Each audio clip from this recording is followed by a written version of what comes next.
voici, et ma vie commence. Moi qui méritais la mort pour sentence,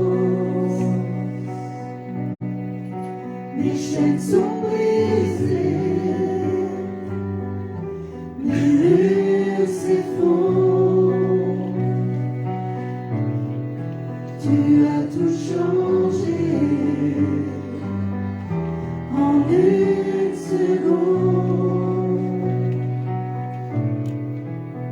et toujours mon cœur se noie quand je contemple la croix, et j'élève les mains pour lesquelles tu m'as pu transpercer, et j'élève mon cœur pour lequel ton cœur dut s'arrêter, et j'élève ma voix, le fruit de mes lèvres, comme un chant d'amour pour toi.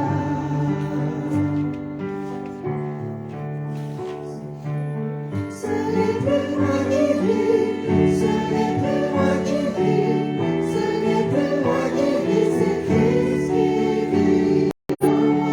Ce n'est plus moi qui vis, ce n'est plus moi qui vis, ce n'est plus moi qui vis, c'est Christ qui vit en moi. C'est Christ qui vit en moi.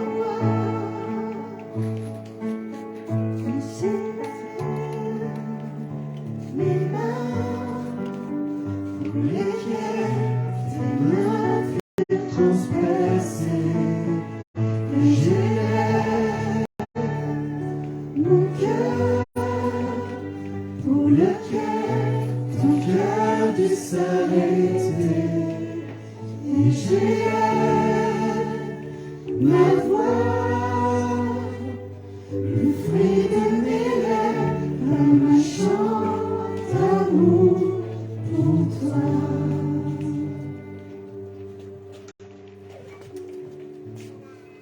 Oui, Seigneur, merci pour tout ce que nous avons entendu. Merci pour préparer nos cœurs, entendre encore ta parole.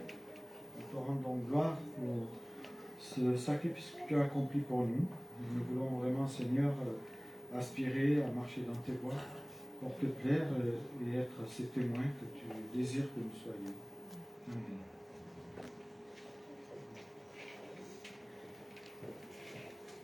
Voilà, donc j'aimerais parler d'une ville, d'une petite ville qui me tient à cœur, parce qu'on habite de là, d'Anduze, ville historique par ses vestiges, au centre du protestantisme, KGB, on dit même QG de... J'ai dit KGB, pardon. QG du chef de la Révolution, en 1661. Anduze, aujourd'hui, est reconnu pour ses poteries, notamment le célèbre vase d'Anduze. Je ne sais pas si vous en avez, en tout cas, c'est des vases qui sont magnifiques, en tout cas, qui font la fierté des Anduziens. C'est des poteries traditionnelles qui sont fabriquées et vendues, on dit, à l'échelle mondiale. Donc, il y a une sacrée réputation par rapport à ces poteries. Elles sont reconnaissables parce qu'elles sont comme des cloches à l'envers avec des médaillons. Anduze, on dit que c'est la ville qui compte le plus de potiers. Par habitant, bien sûr. Hein. Et chaque année, cette ville organise, je vous invite à y aller, un des plus beaux festivals de céramique. Et dans la Bible, justement, il est question de potiers dans plusieurs livres, que ce soit dans l'Ancien ou dans le Nouveau Testament, on parle du potier. Et pour cela, on va lire le passage de Jérémie. Donc je vais inviter les jeunes filles qui doivent venir lire. Jérémie, chapitre 18, versets 1 à 8 à 6 par an. Oui, devant le micro.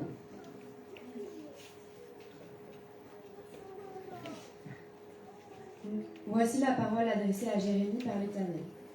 Lève-toi et descends à la maison du potier. Là, je te ferai entendre mes paroles. Je suis descendu à la maison du potier et j'ai vu qu'il façonnait un objet sur un tour, mais le vase d'argile qu'il façonnait ne tenait rien dans sa main. Alors, il a recommencé un autre vase en le faisant comme il lui plaisait. Et voici la parole de l'Éternel qui m'a été adressée. Ne puis-je pas agir envers vous comme ce potier, communauté d'Israël, déclare l'Éternel. Vous êtes dans ma main comme de l'argile dans la main du potier, communauté d'Israël. Merci beaucoup. Donc on va projeter une vidéo que j'aime beaucoup, c'est Damien Boyer qui justement a fait une vidéo, qui a visité un potier, et on va écouter attentivement l'histoire de ce potier à travers de cette vidéo dès qu'on l'aura mise. Voilà, on peut y aller. Il faut mettre le son.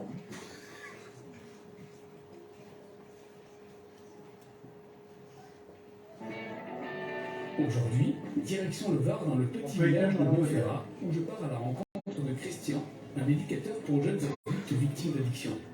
Il utilise l'art de la poterie pour montrer comment Dieu peut refaçonner et guérir des vies brisées. Aujourd'hui, il a aidé près de 150 hommes et femmes à se reconstruire. Je veux comprendre comment cette image de l'argile et du potier, souvent utilisée par les auteurs de la Bible, peut inspirer nos vies et rénover nos cœurs. Merci Christian de m'accueillir dans ta très belle maison, dans ce havre de paix. Et on attaque de suite dans l'ambiance, hein, on a des magnifiques poteries. Alors je lis, ma main l'a fait. C'est ma main. C'est ta signature. Ah, c'est ma signature. Alors je crois que vous aimez les choses faites maison. Est-ce que tu peux m'expliquer un peu ton parcours pour passer de potier à éducateur? Ouais, à 16 ans, je ne voulais plus continuer l'école et je suis parti sur la poterie. Voilà. Donc j'ai fait un CAP, après j'ai fait une école d'art et puis j'ai répondu à une demande dans un institut médico-éducatif. Ils cherchaient un éducateur en poterie. C'est ce que tu voulais faire? Ah non, au départ, c'est pas ce que je voulais faire. Moi, mon rêve, c'était d'être potier, à mon compte, d'avoir mon entreprise de poterie. Mais vu qu'ils cherchaient quelqu'un qui était vraiment formé en poterie, j'ai postulé.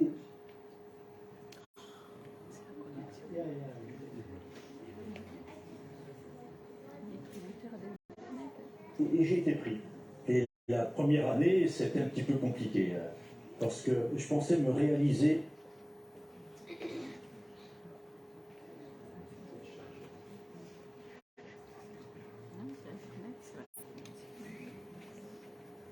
Finalement, au travers des jeunes handicapés avec qui je travaillais. C'était des infirmateurs cérébraux, donc avec quand même des handicaps assez lourds.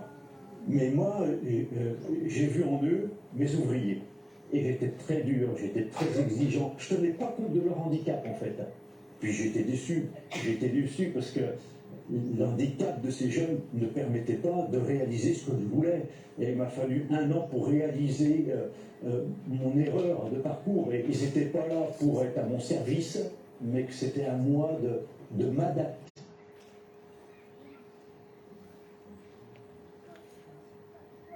Aux jeunes dont je m'occupais. Et Dieu m'a travaillé pour ça, il m'a préparé.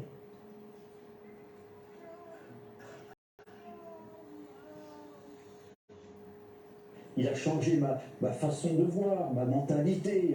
Je crois que Dieu m'a façonné pour faire ce travail. Il y a une image qui nous parle dans la Bible, c'est l'image du potier et de l'argile.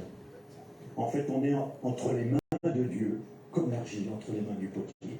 Alors, il faudrait que je te montre l'argile, comment elle est à l'état brut, à l'état naturel. Avant d'arriver à ça, il faut qu'on sache d'où vient cette argile. Ah, d'accord, aussi, avec plaisir. Allez, on y va là.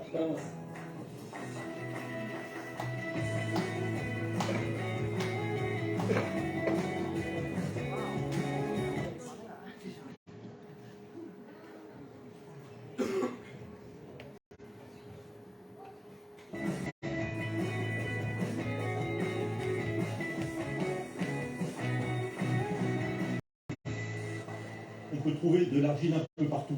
souvent il y a la terre de culte.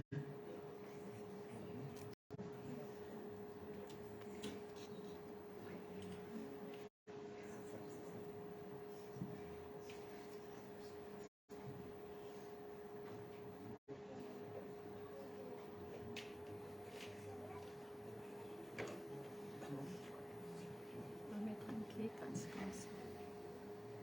Donc on va avoir du mal, la On peut le mettre connexion une clé. n'est pas très bonne. Sinon, c'est pas grave, je laisserai la vidéo. Dur, et puis en dessous, il peut y avoir des veines argileuses. Tiens, est-ce que je fais ton travail? Ouais. Hein? Donc, on peut trouver comme ça des traces d'argile. Ok. À l'état naturel, souvent l'argile, on ne peut pas la travailler. Là, je commence à faire quelque chose, mais on voit qu'elle est complètement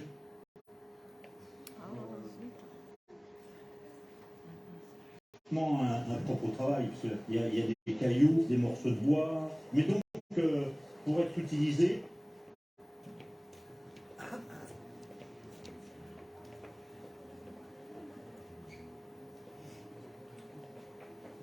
il va falloir beaucoup la mouiller, la mettre ce qu'on appelle en barbotine. C'est une boue d'argile avec beaucoup d'eau, et puis après on la tamise. Donc plusieurs fois lavée, plusieurs fois tamisée.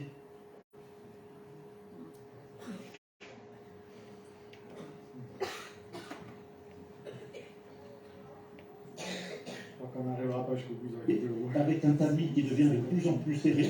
Puis après, on laisse décanter, l'eau s'évapore. Après, on a la masse d'argile qu'on va pouvoir pétrir. Alors, moi, quand je vois ça, Christian, et je me dis que l'homme est comparé à l'argile, je trouve que c'est pas très valorisant. Et pour dire, on n'oublie pas d'où on est sorti. Quoi. On vient de la terre, on est Voilà, de poussière. On est de la poussière. Et Dieu fait une œuvre de guérison en nous, de transformation. Comme le potier fait avec l'argile, il va la laver, il va la filtrer, etc.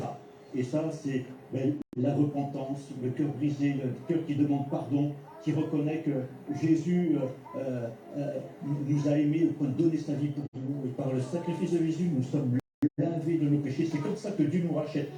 Et ça, tout est grâce. Tout est grâce. De façon à ce que on soit une argile souple, malléable, prête à être façonnée.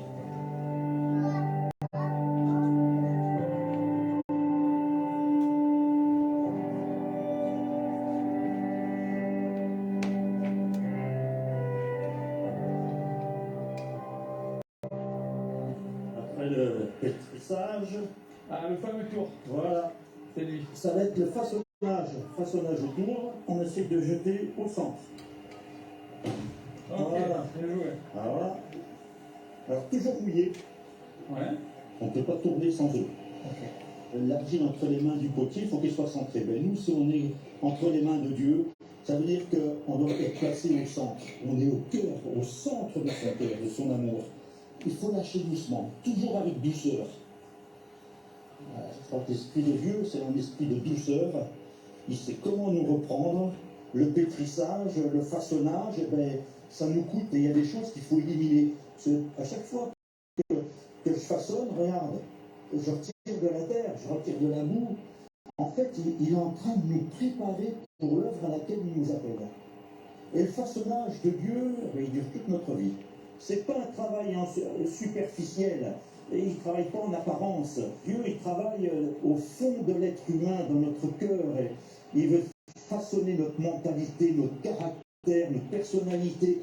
Et il va exercer une pression pour aller chercher, voilà, ce qui ne va pas. Et hop, allez, tiens, je retire un truc, ça n'allait pas, celui-là. Hop, je le retire. Mon but, c'est de te construire encore, c'est de t'édifier. Et là, on exerce les pressions tout en ramenant vers le centre. On va monter plus haut. Allez, on va monter plus haut.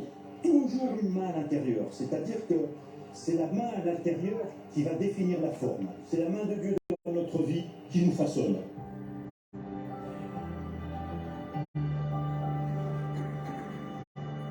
Donc commence à être beau là, hein? Je vais essayer là. Allez. Alors tu essayes de toujours mettre tes mains l'une en face de l'autre. Ok. Tu ne tournes pas trop vite. En fonction de plus la pièce est haute, plus il faut tourner lentement. D'accord. Voilà. Voilà, tu peux mettre les 3 doigts et en face.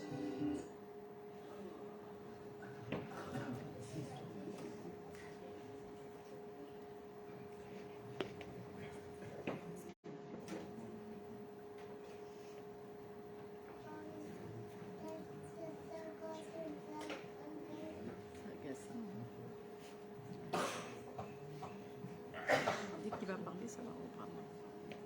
On va arrêter là, sinon je vois que la connexion se fait pas très bien.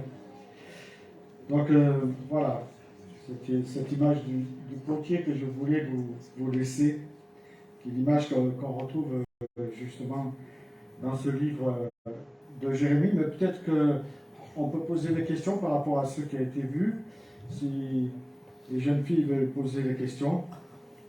Si vous avez bien écouté, normalement, il va y avoir des questions qui vont être posées au micro. Juste 4 questions. J'espère que vous avez bien écouté, que vous pourrez réécouter cette vidéo tranquillement. Comment s'appelle le potier? Comment il s'appelait ce potier? Ah, il y a quelqu'un qui l'a dit. Christian. Merci. Quel était le métier de Christian? Pas seulement potier, il faisait autre chose. Il était quoi? Oui. Éducateur. On va essayer de laisser répondre un peu les enfants pour voir s'ils ont écouté aussi, mais quand même. Comme Christian, celui qui a fait les vases, nous parle du potier, de qui s'agit-il? Qui est ce potier? Quelle est l'image qu'il a pris pour parler du potier? Oui, il y a un enfant. Oui, l'image de Dieu, très bien. Et quand il parle de l'argile, à qui fait-il allusion? Qui est cette argile là-bas? Ah, il y a quelqu'un qui veut parler au fond. Oui, c'est nous sommes de l'argile. Hein? Comment est l'argile au départ? Comment elle était cette argile au départ? Oui, avec des enfants là-bas. J'ai pas entendu. Sinon, une autre réponse? Avec des cailloux et des bouts. Oui, il y avait des cailloux de bois, elle était impropre. Voilà, il a fallu qu'il la tamise, hein, comme on dit. Voilà, juste quelques questions. Ici, on voit dans l'écriture, en travers de ce livre de Jérémie, que Dieu est un formidable potier. Hein. Il a une patience incroyable pour chacun de nous. Et son but, on l'a vu, hein, au travers de ce potier, c'est de nous rendre malléables, pour tirer le meilleur de chacun et accomplir cette œuvre qu'il va accomplir en chacun de nous, guérir nos cœurs qui sont parfois blessés par le passé, mais aussi qui peuvent être blessés par le présent. Et donc Dieu, justement, veut nous guérir.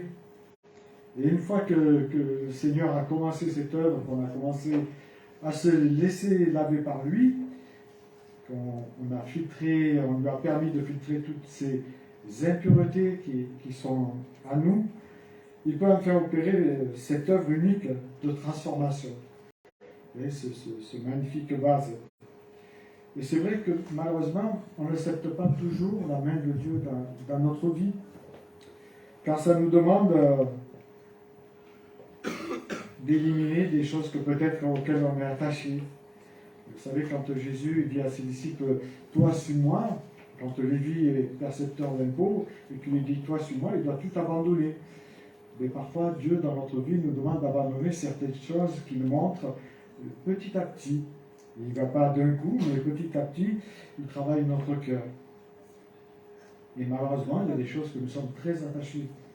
Même parfois des mauvaises habitudes. Tout à l'heure, il a été parlé de mentir, ça peut être la colère, de l'égoïsme, ou même de la jalousie, etc. Mais le Seigneur, lui, désire filtrer toutes ces saletés afin d'entreprendre une magnifique œuvre avec chacun de nous. On l'a vu, quand le potier façonne, la terre avant de la façonner, il retire tous ces cailloux, tous ces morceaux de bois impropres pour travailler. Et Dieu, c'est pareil. Il va retirer en chacun de nous, avec son temps, avec douceur, avec une patience infinie, tout ce qui n'est pas bon dans nous. Encore faut-il qu'on soit malléable. Et un de ses buts, c'est de nous préparer pour les œuvres à laquelle il nous appelle. Parce qu'il nous a tous préparés pour des œuvres. Les enfants sont déjà préparés pour faire des œuvres pour Dieu déjà. Dieu a préparé des œuvres pour chacun des enfants ici présents. Vous savez, les enfants, c'est pas l'église de demain, souvent on dit c'est l'avenir de l'église. Non, c'est l'église d'aujourd'hui, les enfants. Et c'est extraordinaire qu'ils aient pu participer. Et merci à chacun et chacune qui se sont investis pour cette première partie. Dieu ne veut pas faire un travail superficiel à nous, en fait. Il ne veut pas travailler simplement en apparence, ce qu'on voit, mais il veut travailler au fond de notre cœur. Il travaille justement, comme il est dit, en profondeur, pour transformer notre cœur de pierre en un cœur de chair. Et justement, c'est Ézéchiel qui nous parle que Dieu donnera un cœur nouveau. Il mettra un esprit nouveau. Il ôtera de notre cœur de pierre tout ce qui est mauvais. Et il nous donnera son cœur à lui, ce cœur de pierre. En fait, Dieu va s'attaquer principalement à notre ego. On est tous égaux, plus ou moins, mais Dieu veut s'attaquer à cela. Il veut façonner notre mentalité, notre caractère. Il veut le façonner, arrondir les angles qui sont peut-être un peu trop prononcés. Comme le potier, il va exercer une pression pour aller chercher ce qu'on ne voit pas. Vous voyez, on se connaît, il y a certaines choses qu'on voit de nous, mais lui il va plus loin, il va exercer une pression dans notre être pour justement faire ressortir ce qui doit ressortir afin de faire de nous des vases d'honneur, nous dit l'Écriture. Dieu veut faire de nous des vases d'honneur parce qu'il a des projets de vie. Là aussi, on voit que Dieu a des projets de vie pour chacun de nous. Parfois, on pense qu'on n'a pas de projet, mais Dieu en a pour nous. Et ça, c'est extraordinaire de se savoir aimer au point que Dieu a préparé pour nous des projets de vie. Il nous dit, je connais les projets que j'ai formés sur vous, même si nous ne les connaissons pas, lui les connaît. Des projets de paix, ça c'est extraordinaire, avoir la paix. Des projets et non des projets de malheur. Et j'ai fait ces projets pour vous donner un avenir avec une espérance pour chacun de nous. Et puis, un des grands buts de Dieu, c'est de nous faire et de nous donner cette identité en Christ. Une nouvelle identité. On devient des enfants de Christ. On est adoptés enfin par lui. Et on peut l'appeler Père. Et c'est pour cette raison qu'il existe cette pression sur nous en nous ramenant justement au centre de son cœur pour qu'on comprenne son amour. Et si on ne comprend pas l'amour de Dieu, alors on aura du mal à se laisser façonner. Mais dès qu'on comprend son amour, alors on se laisse aller. Et cela nous montre son amour, comme on l'a vu au travers de la Sainte Seine, combien il nous aime, combien on est précieux à ses yeux. Et là, la croix nous rappelle, et chaque dimanche, ce repas nous le rappelle aussi. Il arrive parfois que nous parlions du Seigneur à des personnes et à des proches, même à nos enfants qui reçoivent une éducation chrétienne. Et il nous semble qu'ils font pas deux fois, qu'ils ont accepté même Jésus dans leur vie, puis tout d'un coup, tout s'écroule en nous. On les voit s'éloigner, on les voit laisser de côté Dieu, et là, nous, on a tendance à abandonner. Mais si nous abandonnons, Dieu, lui, n'abandonne jamais. Il a un projet pour eux. Il va reprendre son œuvre avec patience, en mettant d'autres personnes peut-être sur la route de ceux qu'on aime, de ceux qui nous semblaient très loin de lui. Dieu n'abandonne jamais. Il va remalaxer, retravailler la personne. Car il a toujours pour cette personne un projet pour lui. Même si elle s'est éloignée. Dieu n'abandonne jamais personne. il peut arriver aussi que parfois on peut se sentir inutile. Inutile, sans valeur, maladroit, sans assurance, car il y a des mots peut-être qui ont pesé dans notre vie, hein, ou qui pèsent encore dans notre vie. Et même, on peut se croire sous une malédiction. Il y a des chrétiens qui se croient sous une malédiction. Mais quand on lit l'Épître aux Galates, c'est pour ça que c'est intéressant de lire l'Écriture. L'Épître aux Galates, chapitre 3, verset 13, il est dit qu'à la croix, le Christ a pris toutes les malédictions. Et si on avait été sous une malédiction, eh bien, il a pris, on n'est plus sous la malédiction, on est libre. Et Deutéronome 23, 23, il nous dit l'occultisme ne peut rien contre les enfants d'Israël. Donc il n'y a plus de malédiction. C'est le diable qui essaye peut-être de nous faire peur. Malheureusement, cette argile peut rester au fond des vallées, ou se laisser façonner par le Créateur. C'est toujours un choix que nous avons. Ce n'est pas une obligation. Mais si nous venons à lui dans un acte de repentance, alors il pourra nous travailler, comme on l'a dit Christian. Mais si nous refusons de venir à lui sans nous repentir, alors le Seigneur ne pourra plus rien promettre. Mais Dieu nous invite à venir à lui. Vous savez, il y a ce beau chant qui dit « Oui, prends tout, Seigneur ». C'est le chant 83 sur le J'aime l'Éternel, un vieux chant, mais qui est très profond, qui parle justement de tout apporter à Dieu. Parfois, on apporte certaines choses, mais on n'ose pas apporter d'autres. Mais Dieu nous dit qu'il veut tout prendre dans notre vie. Il veut être le maître d'œuvre, il veut être vraiment ce potier qui façonne jusqu'au bout, afin d'être un vase d'honneur. Des vases d'honneur. Dieu nous dit qu'on peut être un vase d'honneur si on se laisse aller à lui.